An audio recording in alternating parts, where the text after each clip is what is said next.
Hello and welcome everybody to the grand finals for the Pillars of Amar team tournament. In the finals, we have our two teams, Never Hide, featuring the Fun Wizard, Nowgard, and A. Lamau, against Always Lucky, featuring Bobbert Joe, Bored Andrew, and Rubik's Tesseract. I have aReNGee tagging in for Sir Rhino as my co-caster this game.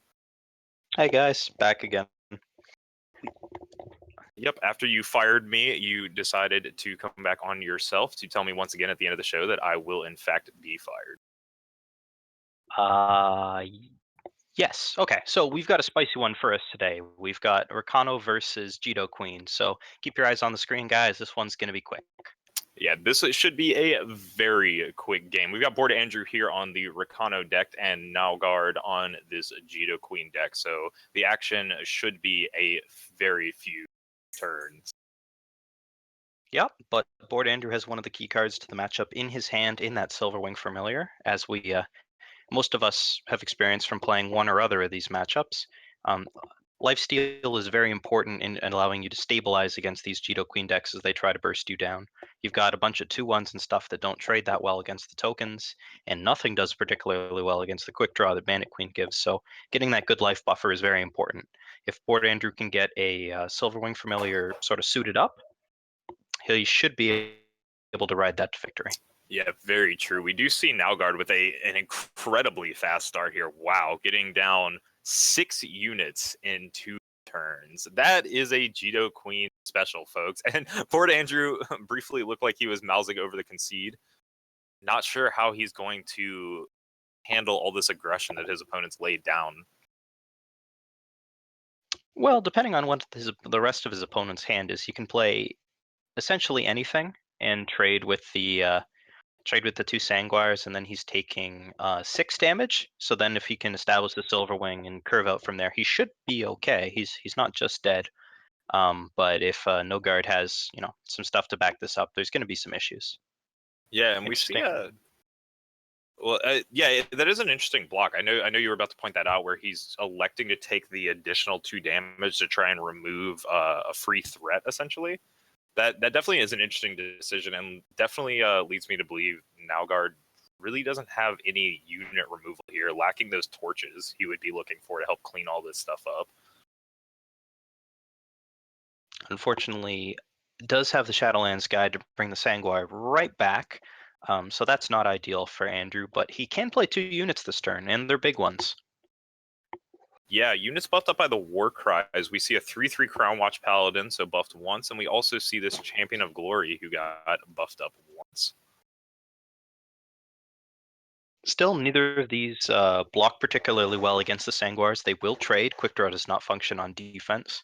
So No Guard still has good attacks. If he has something like a Rally or a Bandit Queen in his hand, it's going to be real rough for Board Andrew. Yeah, not looking like any rallies or Bandit Queens here, unfortunately. Just having the 2 Sanguars come in, but they still are very annoying threats for Board Andrew to have to deal with. He is going to have to lose most of his board just to take care of these Sanguars. Yeah, well, we might see him decide to leave back one or more of his units and maybe just take 4 here. But he does elect to trade, okay?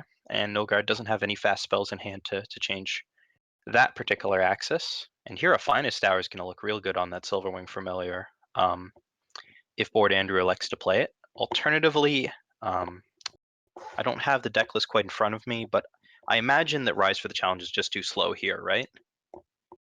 Yeah, out of Board Andrew, the Rise of the Challenge is going to be way too slow here. The kinds of things he could dig up would be like a Deep Forged Plate or a Navani or a Hammer, maybe an Orc Runehammer even, but like all of those are so slow and situational that he really does just need to get this Silverwing Familiar down.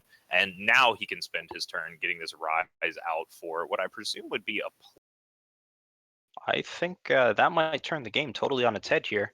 No Guard appears to have flooded out, I say that in quotes, for a Jito Queen player with a whole 5 power. And if Board Andrew establishes this Deep Forge Plate, I think the game's just over. Yeah, this is going to swing very quickly in Board Andrew's favor once he puts this deep forged plate down on the bird and starts getting that 8 lifesteal and with the endurance on it. It's going to be very hard for him to beat. Board Andrew deciding if he even needs to block here, and honestly, he probably doesn't. Well, he gets the free trade as No Guard is powered down, and the 7/7 champion will eat the 6/5 Pyro Knight, although this does open up the possibility for some kind of Shadowlands Guides shenanigans, bringing back the Pyro Knight and making it even bigger. But I think the quick clock of the Silver Wings can be fast enough that that shouldn't really come into play. Yeah, I agree. This Silverwing is looking like a 2-turn clock now that Board Andrew picked up that torch on the last turn. So 11 damage in hand, and Nalgar seeing the writing on the wall very quickly, decides to go to his board, see if he can come up with some answers there for the matchup. So after a very good turn two, Nogard sort of stalled and didn't really have a lot of follow up. He had that one Shadowlands guide, but no rallies, no removal, nothing like that. And Board Andrew was able to just sort of stabilize off of that 4/4 champion. So we'll have to see what happens in the next games and what Board Andrew brings in to help him with that stabilizing goal. Rakano is indeed the deck on the defensive in the early game in this matchup. Yeah, boy, wouldn't he love to be playing Primal in that game for those Lightning Storms. That would have been pretty juicy right there. I do see hang out in Board Andrew's sideboard some Orc Sentries, which will hopefully help him slow the game down a little bit, and another one of those Silverwing Familiars that he can drop. Righteous Fury as well, possibly a late game buff to get one of his units that extra edge in combat and get his health total a little bit up. That is really the Rakano player's main concern here, is losing the game in just a few turns. Yeah, it looks like his sideboard is pretty well set up with a number of tools for him to bring in. Those sentries with their high health are pretty good at blocking, and they have endurance, so they can poke in and get you the Warcry triggers to put your other units out of range. And then, of course, the lifesteal from Righteous Fury and the Silver Wings is very helpful in stabilizing you, um, even after you've taken a bit of damage. So, Yeah, we'll have to see who's on the play because this matchup changes dramatically. And No Guard is on the play. Okay. yeah, no guard on the play. We do see those Righteous Furies coming in as a pair. Board Andrew going to have to ship that hand, though. Not very good. This hand a little bit better, although it looks like he's going to be a solid turn behind unless he power in the early stages. And even if he isn't, Oni Ronin doesn't block that well, especially against other Oni Ronins and things. And now he really has to decide what his critical turn is if he wants to play out the seal to get the Oni Ronin down as soon as possible. And it looks like he does.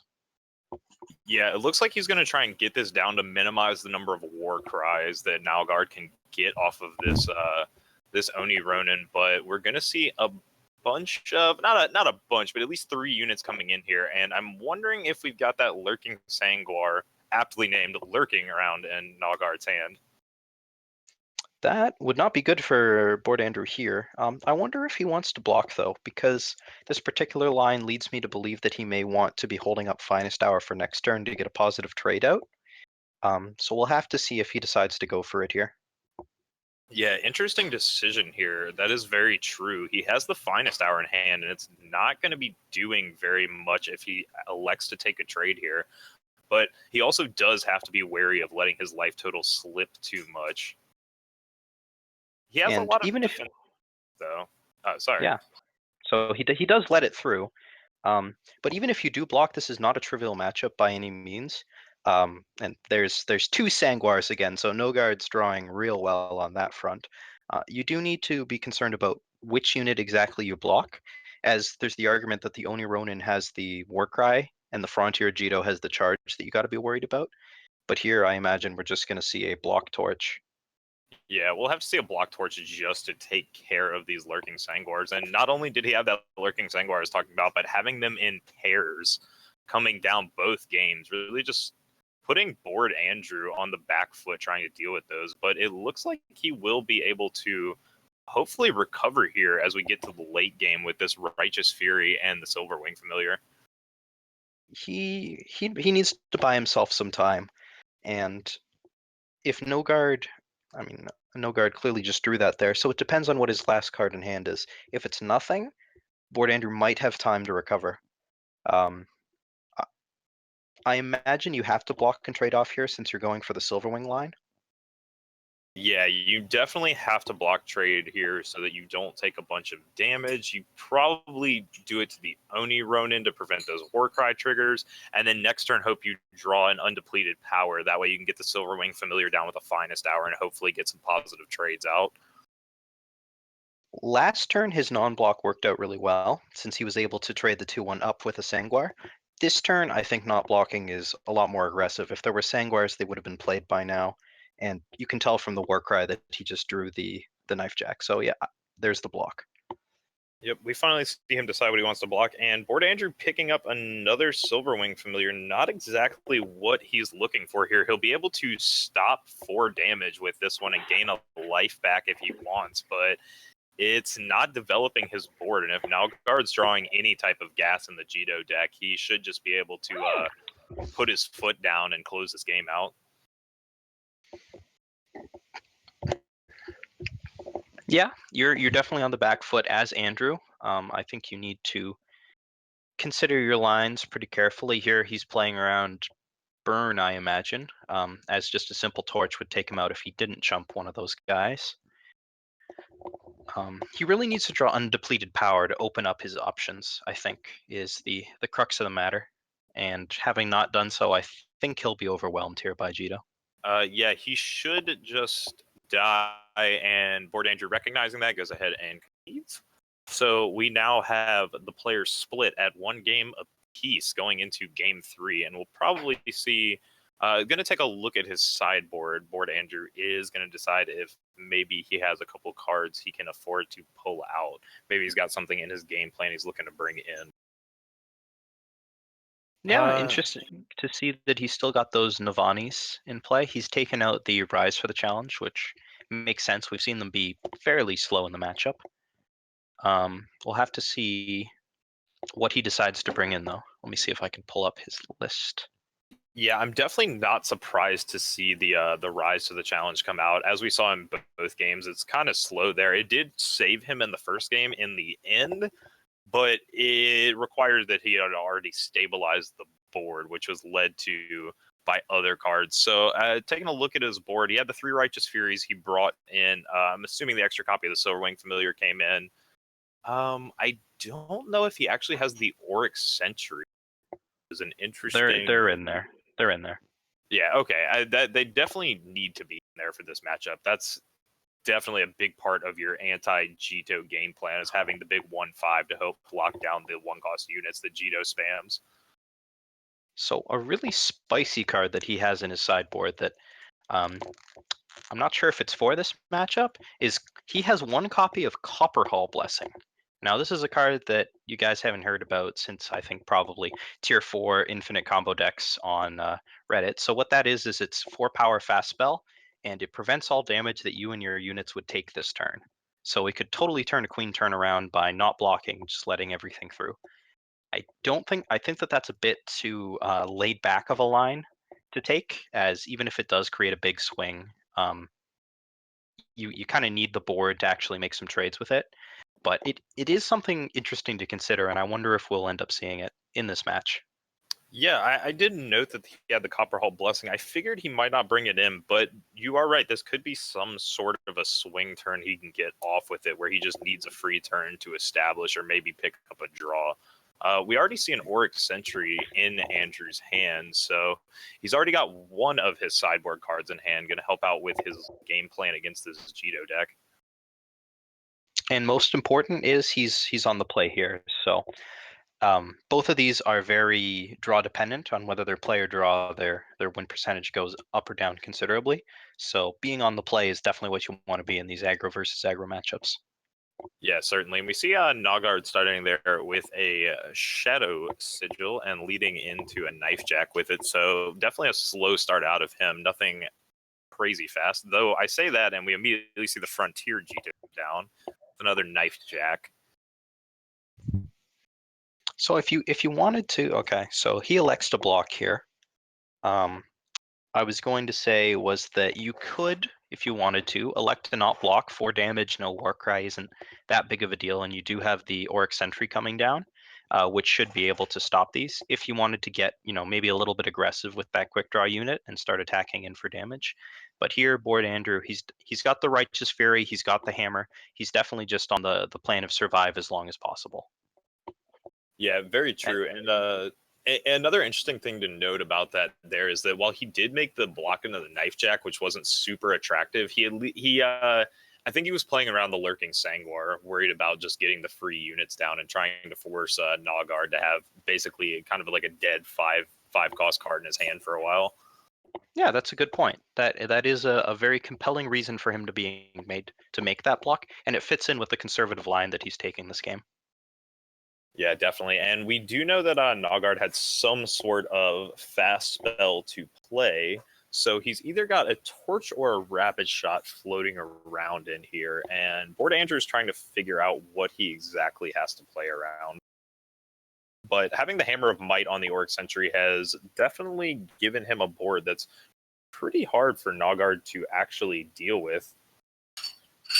Oh, and interesting, we see presumably sideboard Statuary Maidens coming in here, as Nogard looks to play a bit of a longer game.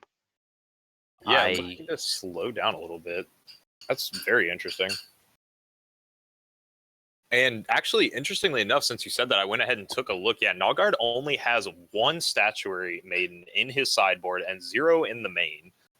So that is his singleton copy, and not going to prove to be extremely useful here for him, unfortunately, since Board Andrew had the Valkyrie Enforcer to immediately silence it.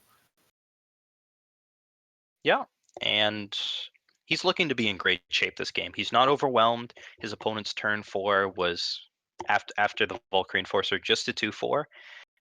Again, Nogard hits that 5 power mark that he doesn't really want to be at, and Board Andrew's got that Righteous Fury like lurking around. So I would put him in a commanding position in this game. Yeah, I would as well. This game is turning out pretty well for him. Yeah, he's going to go ahead and torch down the Valkyrie Enforcer, which isn't a bad play. But when we see that Righteous Fury hanging around, and a massive Soulfire Drake, if he can go ahead and find an extra fire influence and another power. If this last card is an Annihilate, though, this game turns on its head pretty quickly. Yeah, very true. That game would have turned around very quickly. And Board Andrew, interestingly enough, electing to, I think that was before combat, Righteous Fury, try and maybe show his dominance a little bit. But it ends up working out. Suiting up the Auric Sentry into a 4/8 and then giving it double damage lifesteal is a pretty good line to take, apparently. Yeah, and we're jumping right back into it. This will be game 4. Board Andrew on Rakano is up 2 games against Jito, who only has won a single game so far this match. So he'll need to win 2 in a row to come back and take it. Yeah, interesting spot, I would say, for Rakano to find itself against Jito. Not that Rakano can't win, obviously. I definitely think it can, but I think Jito has the potential to just flood the board and overwhelm them so quickly. Sometimes it could be hard for them to actually stabilize. Well, we do not have access to Nogard's sideboarding choices, unfortunately, nor his hand cam.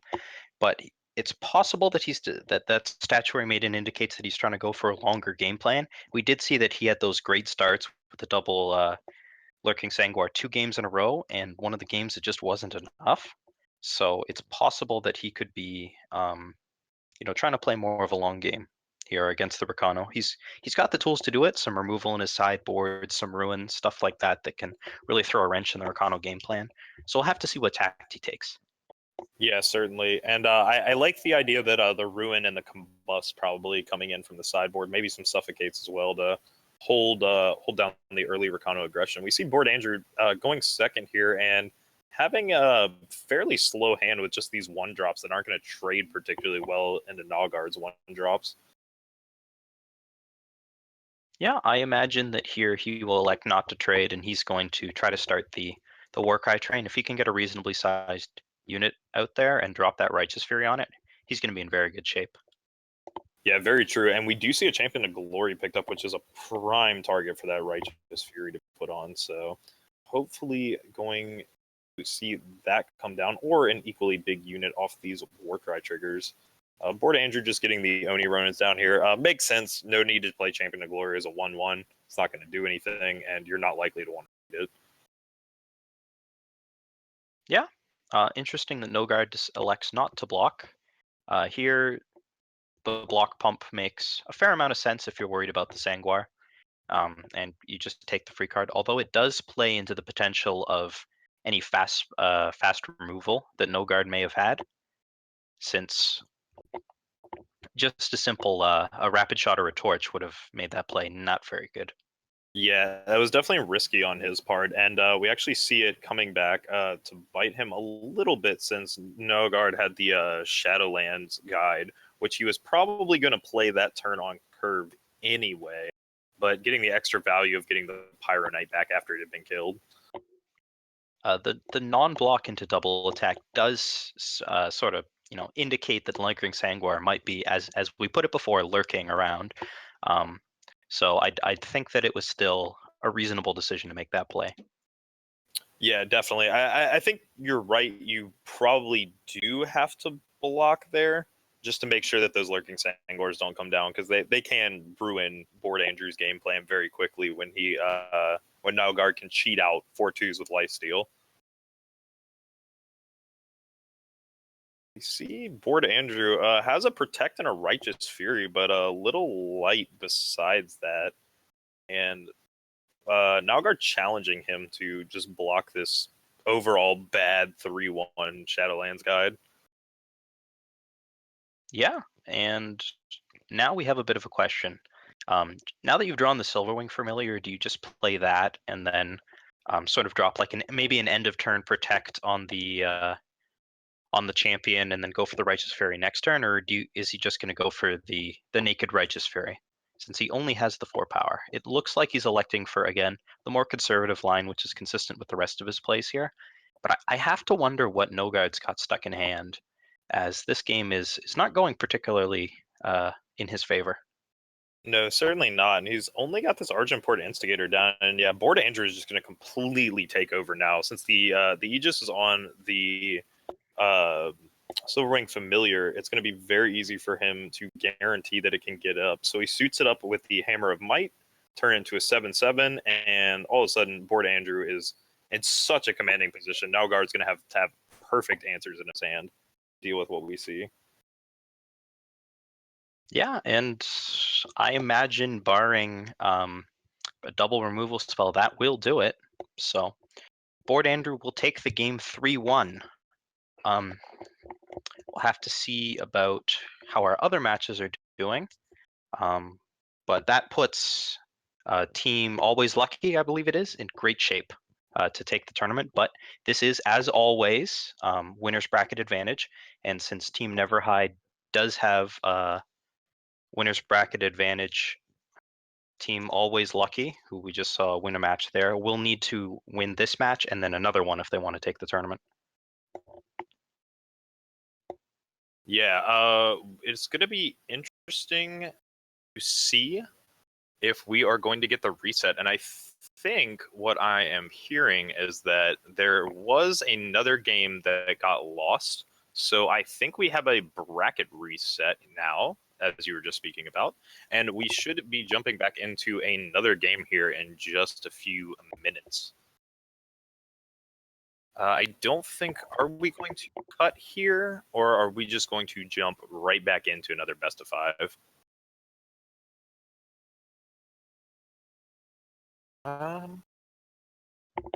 Yeah, I think we are going to cut to a very short break. Should just be 2 or 3 minutes, folks.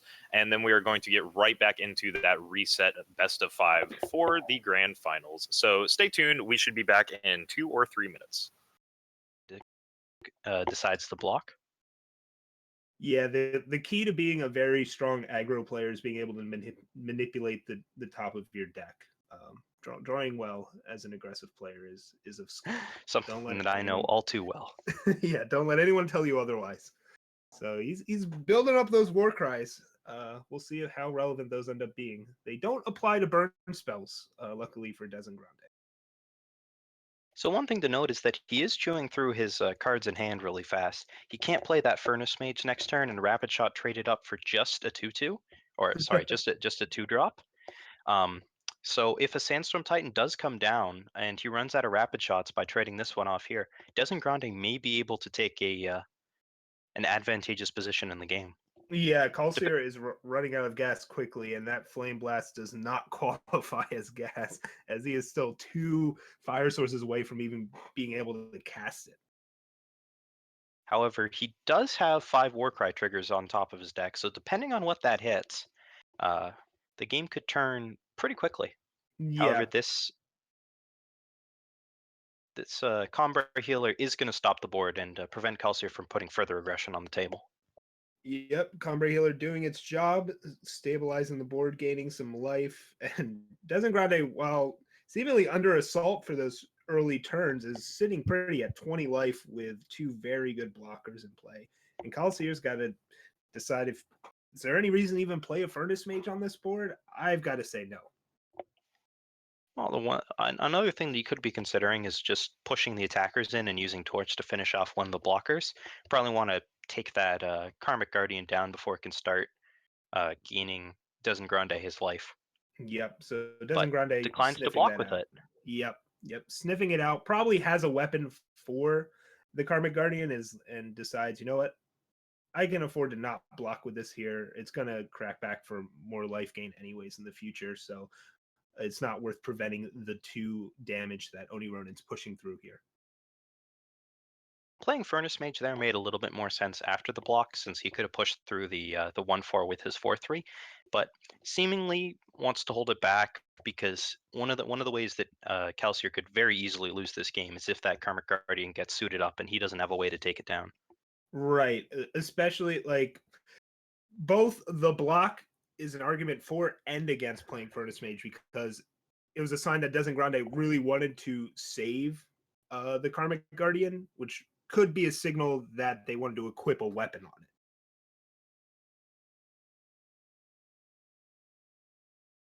Welcome back, everybody, from that very short break we had. This is once again the grand finals of the Pillars of Amar team tournament with Team Neverhide and Team Always Lucky. Always Lucky just got a bracket reset, so this will be the grand finals. No more bracket resets. Whoever walks away the winner of this series is the winner.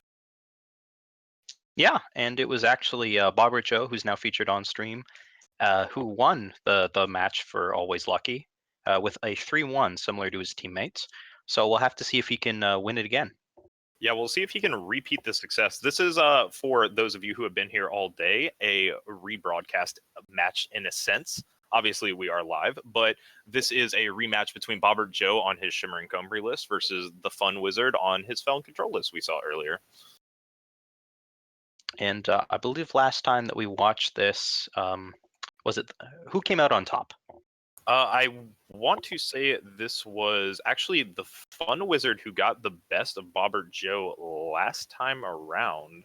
I think I might be mixed up a little bit. I know Bobbert Joe just won the last Felon Control match he had to play in the losers finals, but I cannot remember. And he did win this one, as you said, 3-1 last time. So clearly it is a matchup he is comfortable playing. Interesting. And he's got a very good start here, as he's already got that double active obelisk and a ton of units in play, plus a shimmer pack in hand. We may be seeing a very quick conclusion to this game. Yeah, I think this game 1 may be over very fast, even though Fun Wizard did at least have the Lightning Storm. Not quite, but the Varus favor is good. It at least helped out a little bit. Ooh, and a Permafrost. Fun Wizard coming up with a lot of answers here, actually, to a very scary board from Bobbert Joe, who does have the reload in the Marison's Disciple plus the Desert Marshal, but he's not going to be able to just sort of take him down on the spot. Although Fun Wizard does power down to use that Felon Bloodcaster ability, so Bobbert Joe sort of has free reign. And top decks a Scouting Party. Oh my. Yeah, top decking Scouting Party, pretty good. Fun Wizard definitely going to need some sort of a Lightning Storm-esque removal to give him a chance in this game. And not really finding it, though. He does have the Suffocate for the flying unit, and also the Steward of the Past. So I was going to say that it was important that the 2 initiates did go down, as Bobbert was taken off of 8 power, but by drawing another initiate, he's back on it, but can't quite play the Shimmer Pack in the same turn. So his offense may be stymied at least for a turn. Yeah, and we do see that here. Go ahead and taking a turn, and Fun Wizard's going to get a free activation off this Seraph. Let's see what it is. 10-10 Akaria. Ooh, and I think this game might have just turned on its head just a little bit. Bobbert Joe will be able to Desert Marshal this, so he can transform it next turn, but he will still be eating this 10, and the Warcry 5 goes off regardless. I think Bobbert Joe has enough of a board presence that the Shimmer Pack is, plus the Obelisk is going to prove the superior threat, but it is quite funny to see number 1 teaming up with number 2 in Seraph and Akaria, regardless of what order you put those in. But instead elects to turn off the Permafrost. Interesting. Ooh, interesting. That means that Shimmer Pack can no longer lock down the Akaria. Yeah, he's going to get the extra unit out of it here, but this is interesting. He's basically saying, like, I'm going to kill you this turn, and I feel like that was actually like a mistake there. I think he's got lethal regardless. Yeah, this is almost assuredly lethal, but that was very, very close there. It appears to be lethal, yes. Just an interesting decision. Decides to go for building 2 extra units rather than taking down the Akaria. Depending on how much damage he has, that may have been... Yeah, it looks like that was the superior line. We're just wrong. That was better. Okay. I think it was different. I'm not sure if it was better because I think he had lethal both ways. Well, if he doesn't do it that way, he's got 1 less attacker, and he doesn't quite have lethal there. Was he short? He probably was at that point. Then you may very well be right. Either way, we do see Bobbert closing that game out very quickly on the way back with his Shimmer Pack, and we see them getting into game 2 right away. These players already played each other twice now, so 3rd time's the charm. They have their sideboard set up and ready to go. They've got their plan. Yeah, they definitely know what they want to do at this point. No question about that. No more mulling over which cards should I take in, which should I take out. They're very familiarized with each other's lists, so they are definitely ready to go. Bobbert Joe off to a much slower start than last time, but despite his low amount of power, in his actual power in his hand, is able to draw off of his various power searching units, and elects to play the Obelisk there, probably to protect it from something like a Sabotage, which could have otherwise stolen it from his hand. Yeah, that would have been very annoying had the Sabotage come and taken that Xenon Obelisk, and I'm pretty sure Fun Wizard's holding up Annihilate since he was given the option to use a fast spell at the end of the turn and didn't fire off a Wisdom of the Elders to draw 2. Yeah. Alex should just hold it for the moment, though. He's probably with this sort of deck, you're probably looking to sort of sweep up all the units in one go, rather than sort of dealing with something like a 1/3 or a 3/2 that you can just block with your 2/5.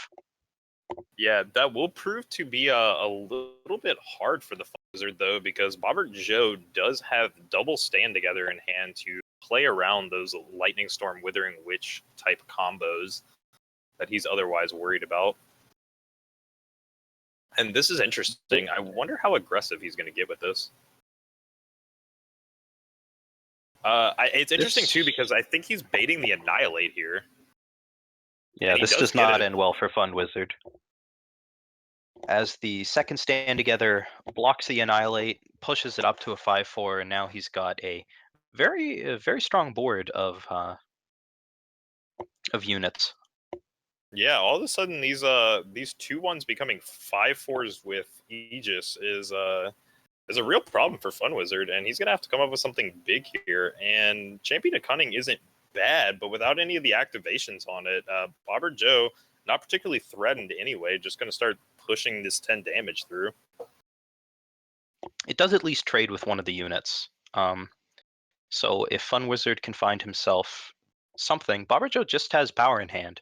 So if he can deal with the extra Obelisk activation, he might be okay. Yeah, if he can deal with the extra obelisk activation, he will be okay, but that is definitely going to be hard for him to find. See, Lightning Storm to clear up that and take off the Aegis. Ooh, and a Sabotage that's going to miss here. Well, Barber Joe draws a Shimmer Pack and has lethal.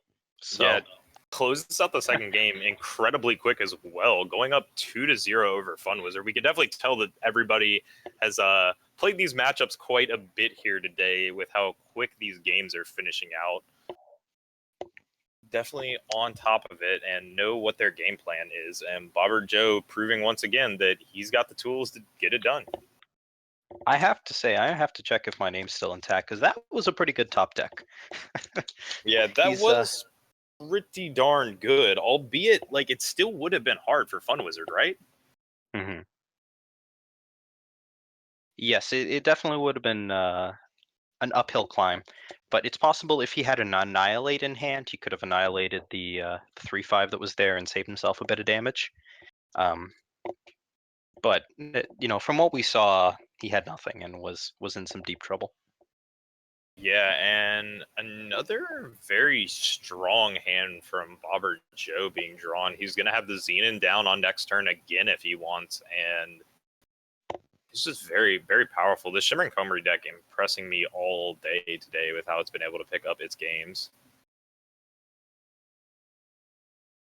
Yeah, the Felm deck it needs to have the right answers at the right time, and it isn't quite able to put all those combos together in the face of Shimmering Combrie's power, essentially.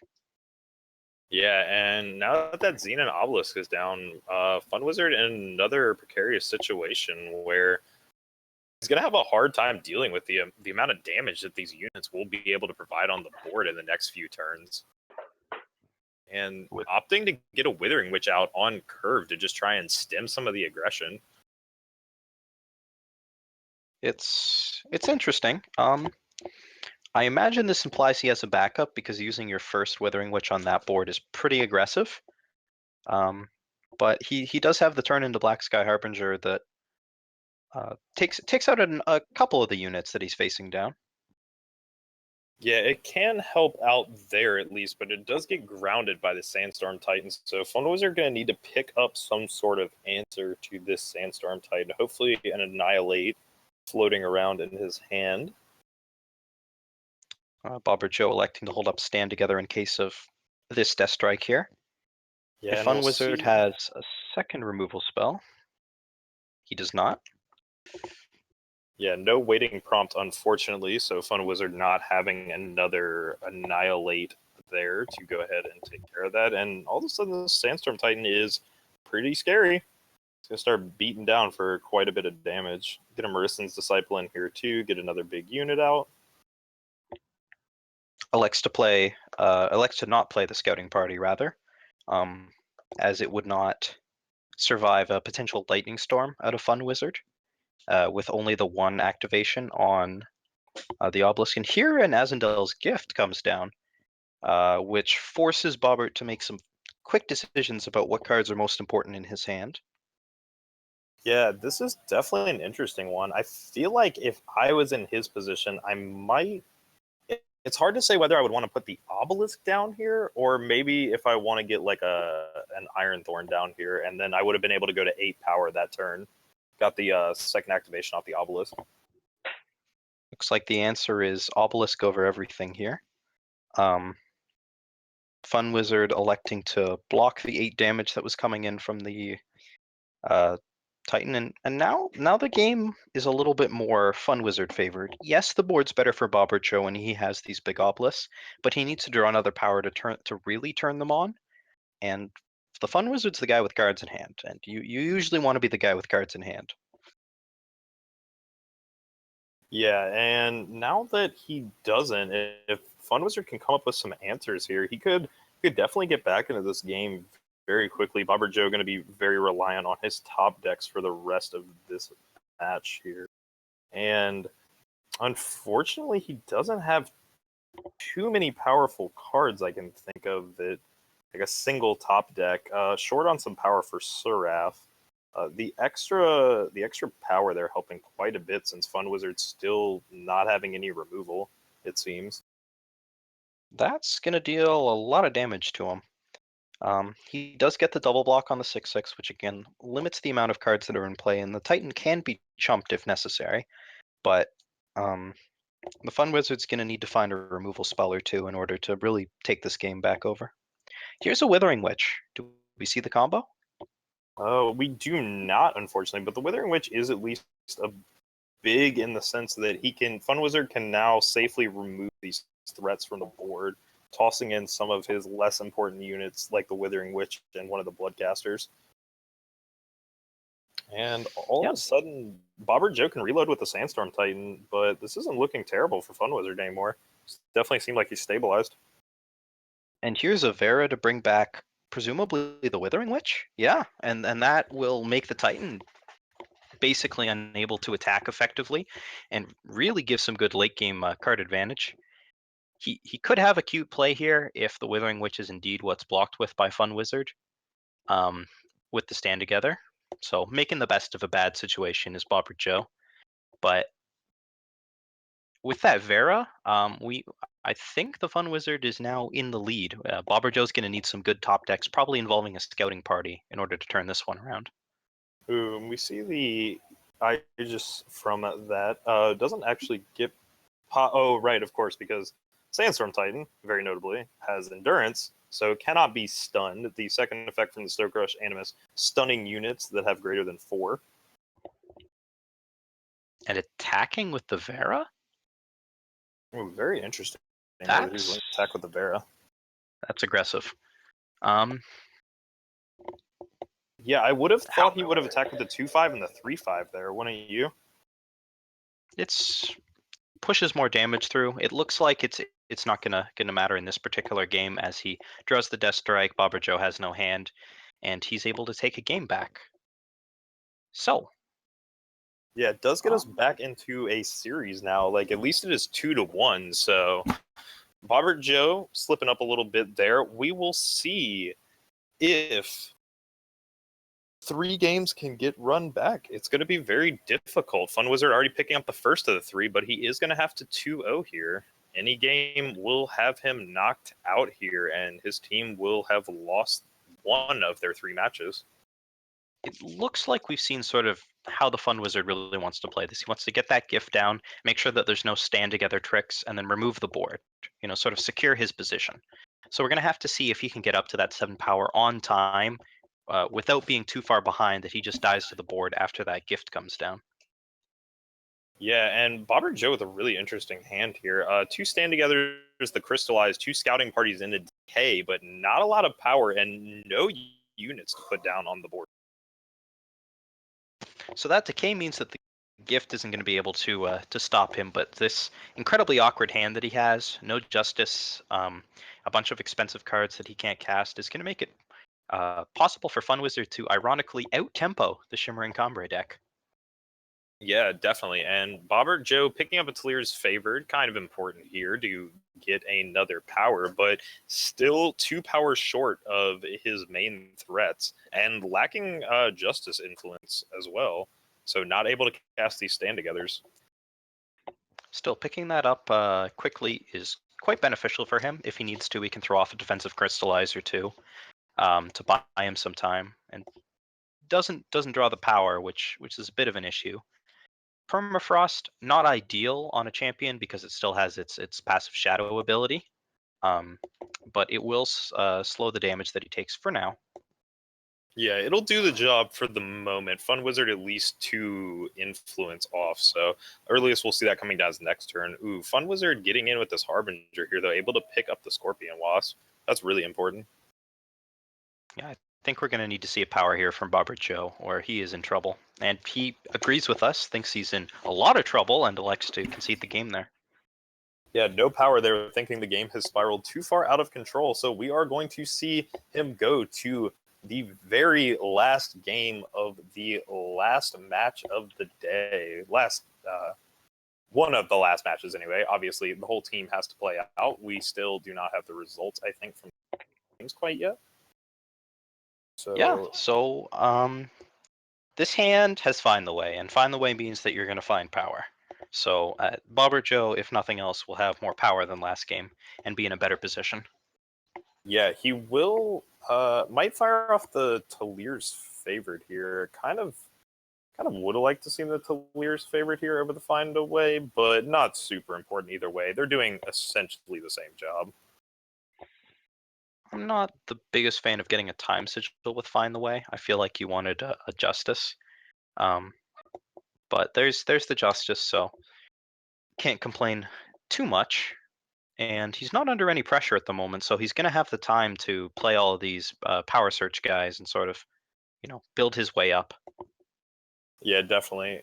Now that he is able to play this down, he's got a little bit of a solid foothold now. And Fun Wizard kind of just very slow, taking his time drawing cards. We see 2 Wisdoms fired off to give him 4 extra cards. Yeah, and now Bobber Joe's going to need to turn these Temple Scribe draws into action, and I think that Scouting Party certainly qualifies as action. It can be cleaned up pretty easily by a Harbinger or a Storm, so I'm not sure that Bobber Joe's going to just fire it off on 6 against Felon, especially a Felon with this many cards in hands. That's pretty aggressive. But it is a good card to have. And Wow, Fun Wizard using a Storm here. yeah, And a Vera's favor? yeah, Storm into Vera's favorite. Interesting. And cleaning up some early threats. Bobber Joe just kind of still pacing himself out well and definitely having this Martial Ironthorn to be able to ramp into his late game strategy. But Fun Wizard has a lot of cards. Like he must have some answers in his hand there. I have to imagine that using the Lightning Storm, let's call it early in the match, indicates that he's got multiples of these kinds of effects. And if that's the case, he should be in pretty good shape here. Yeah, hopefully as long as he has at least 2 more. I would not be surprised to see a Black Sky Harbinger here. No, elects to go for the Wisdom and a Lightning Storm. Okay. Yeah, see the Wisdom and the Lightning Storm, and now Bobber Joe is going to be very dependent right now on this Scouting Party actually surviving another turn. If Fun Wizard has a Black Sky Harb or a Lightning Storm to put down here, does have the Black Sky Harb, so Bobber Joe not looking in great shape now. Doesn't even have a board to commit the Shimmer Pack to. Well, he's got a... Fun Wizard had the first 3 clears. Does he have the 4th? Is, Yeah. I guess, the question that we're asking here. Yeah, this will be the test here, is how many of those AoE clearing effects did he have? And seems the answer is quite a few, having 4 now. See Bobber Joe checking the yard really quick to make sure that actually was 2 Lightning Storms followed by 2 Black Sky Harbingers. I guess the sort of cavalier first Lightning Storm makes a lot more sense when you've got 3 additional copies in hand. It did clean up 3 different units and prevent any sort of obelisk shenanigans from coming down. So I don't think it was unreasonable, but again, you have to assume he has multiple copies when he does something like that. Here, Bobber Joe has played the Shimmer Pack, and that was, I guess drawing the 3rd Scouting Party would have been one of his main wins to turn the board back in his favor. Now, against that many cards, it's going to be a very uphill climb. Yeah, this is going to be very uphill for him to get back into a position he can win from. Fun Wizard having seemingly endless cards in his hand, though we don't know what they are. Though the Celestial Omen fired off, I have a feeling he went and found Vera. Vera's a possibility. Mentally, I'm cheering for Gift for the Rubbins. Haha, I have cards you don't. Azendel's Gift, that is. Yeah, it is possible we see Gift fired off, but I kind of can't even imagine Fun Wizard really wanting to go get Gift. Ooh, maybe it was a Champion of Cunning. I guess we won't know for sure. But here, Champion is active, has Aegis, is large, and is vanquished. So yeah. We see Vanquish coming in handy for what will be basically one of the only times in the matchup. It's very hard to find Vanquish targets in Fun Wizard's deck. If he did go get that Vera, bring back the champion looks pretty good. Yeah, it definitely does. And Fun Wizard firing off Sabotage, realizing that Bobber Joe not having any spells in his hand, gonna go ahead and whiff there. Still, this is definitely not where the Shimmering Combrei deck wants to be. Although he is at the magic number of 11 power, which means that the possibility of drawing Seraph and getting something great is there. Yeah, and does have the possibility of that. He's going to need to see some great pulls though. Like we would need an Ikaria on the way back because this is getting too backbreaking. Fun Wizard checking, seeing if that is which I think he was looking for how many Black Sky Harbingers that was, but he doesn't need to go to the Void to count them. He can see them all on the table actually. Yes, that was our third, and it's pretty strong here. Bobber Joe can block for one turn, but I'm not too sure that there is a Seraph pull that can turn him out of this one, and definitely not one that wins him the game there. And there is a Snow Crush Animus to close out the game. So the Fun Wizard, take us away, Beardus.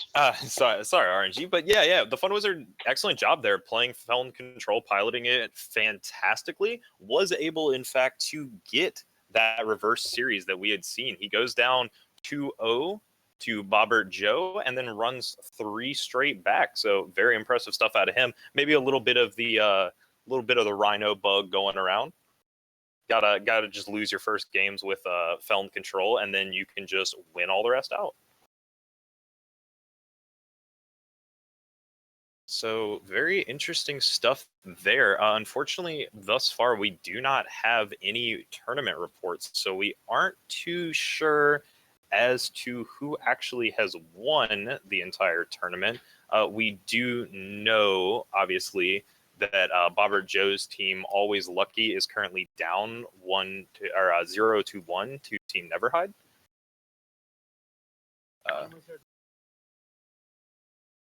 So we do have results. So Fun Wizard won 3-2 there over.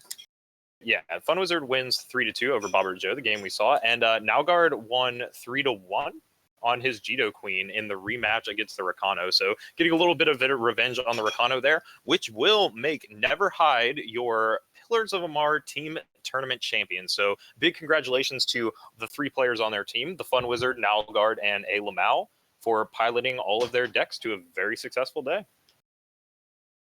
Yeah, it was a great showing, and we got to see in both games actually. In the first match, we got to see Rakano taking down Jito Queen, and then in the first sets of these games, we got to see Shimmering Combrei beating up on Feln. Then both players on Neverhide were able to turn it around, find whatever they needed to find in order to make it back in their favor and take it out. Yeah, so congratulations to them. Yeah, impressive stuff there. This is the second tournament in a row where we've seen where a team was able to overcome the bracket reset, but not quite get there in the end. And had Fun Wizard actually lost that game there, who knows how the series really would have gone. That would have put them tied at 1-1, and it would come down to the last matchup to determine that. A Lamau on Big Combrei versus Rubik's Tesseract on Stonescar Burn, I believe. So that would have been an interesting match to see who would come out the winner of there. But as it stands, Neverhide, with at least a 2-1 victory, will be your Pillars of Amar team tournament champion. And Always Lucky in second place with, let's pull up their lineup one more time. I know it's a Bobbert Joe on Shimmering Combrei, Board Andrew on Rakano, and Rubik's Tesseract on Stonescar Burn. So big congratulations to them as well. They played fantastic all day. We got to see a lot of their matches get streamed.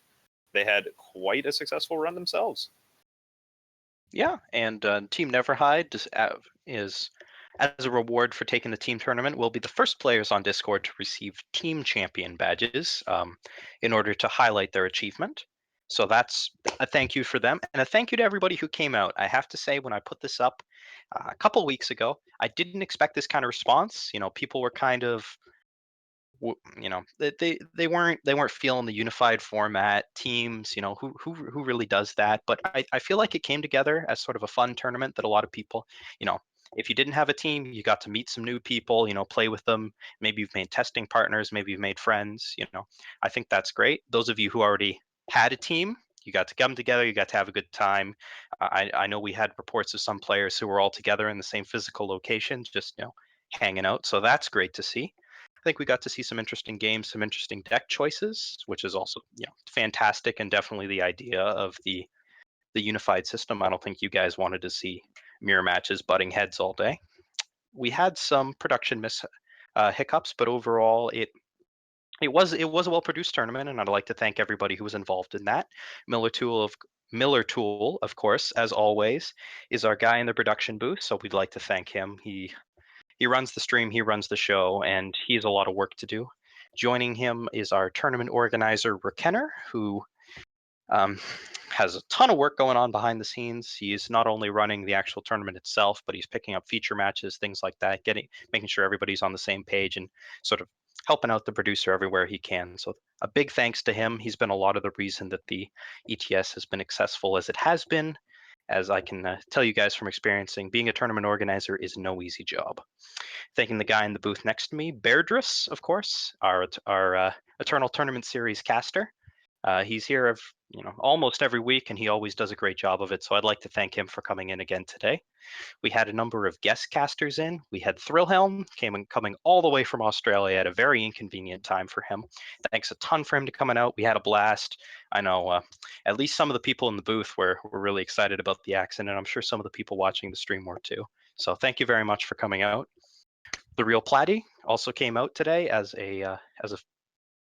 another caster, and we were very glad to have him in the booth. He was a big help to us, helped us cut through the middle part, and take a bit of the work off of Beardris.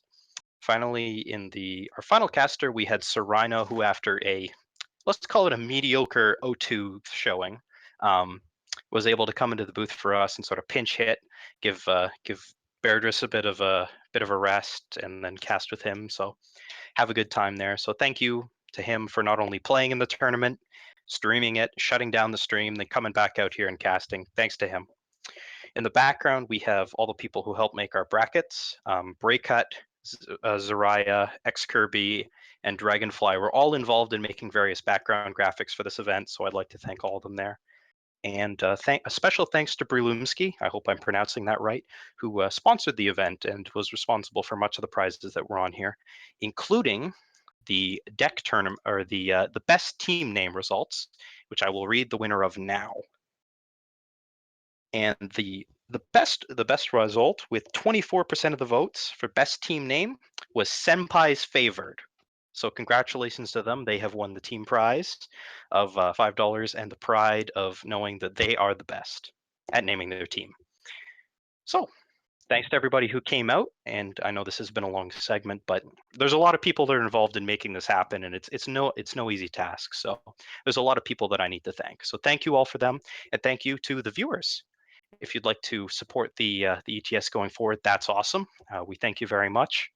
And we actually have a Patreon, which should probably be typed in the chat now, that you guys can go if you want to support us a bit more directly and help us to reach our goals of better coverage, better website, better everything. We always strive to improve. We've got Season 3 coming up for you guys for the tournament, so those of you who want to get back into the weeklies, keep an eye out for those. This has been aReNGee, and with me, Beardris. Yep. And we will be signing off here. Thank you very much once again to all of our players and viewers. We really do appreciate it. So stick around and show up to one of our tournaments. We will be hosting weeklies in the coming weeks. So definitely catch us there. We will be running productions every single week from here on out. So you will see us around quite a bit. And we hope to see you.